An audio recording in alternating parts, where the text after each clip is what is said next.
It's overtime on WNPV1440.com, and it's an overtime version as West Catholic falls to Wilmington area in the AA final in 2 OTs by a score of 35-34. Kyle Berger and Dan Morehouse with you. And Dan, this was a game that in the first half it really looked like West Catholic was just going to run away with it, but Wilmington kept hanging around and found a way to win. Kyle, I don't know where to begin. As you said, the Birds looked like they were in control, but then with only a couple of seconds left on the clock at the end of the first half, the West coaching staff did not call a timeout. Had they called a timeout there, they would have gotten another play off. I honestly believe that one extra play would have gotten them in the end zone. They would have had a 21-0 lead instead of 14-0 lead.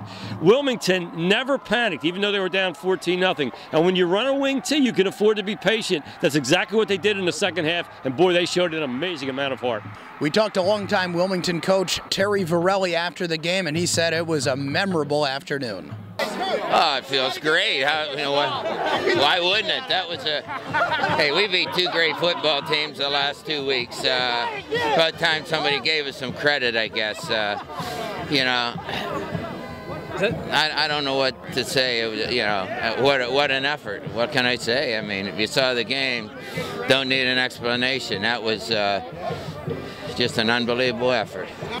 Dan, in the first half of the first overtime, it was not looking good for Wilmington. They had a 4th down and about 16 yards to go, and they turned it over to their senior quarterback, Shane Wagner, and he just made a ridiculous play. Well, Shane Wagner, not only is he the quarterback, he's the deep safety on defense, so obviously this kid doesn't shy away from responsibility. He's a tremendous athlete. On that run that you just mentioned, he made 9 of 11 possible tacklers miss him. I don't know how he got in the end zone, but he did. It kept the game alive. It kept his team alive. They got such an infusion of momentum, and that's all she wrote because they wound up winning the game by 1 point. One of the most memorable runs in state championship history, in the words of Shane Wagner. I rolled out left. I saw a couple blockers to my right. They did their job. Had to beat one guy, and I just got in.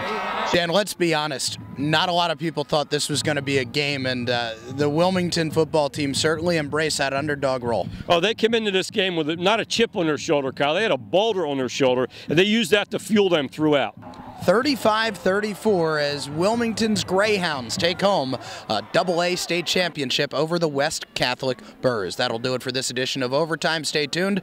We'll be back with the Quad A version of Overtime a little bit later on. From Hershey Park Stadium, for Dan Morehouse, I'm Kyle Berger. We'll talk to you next time.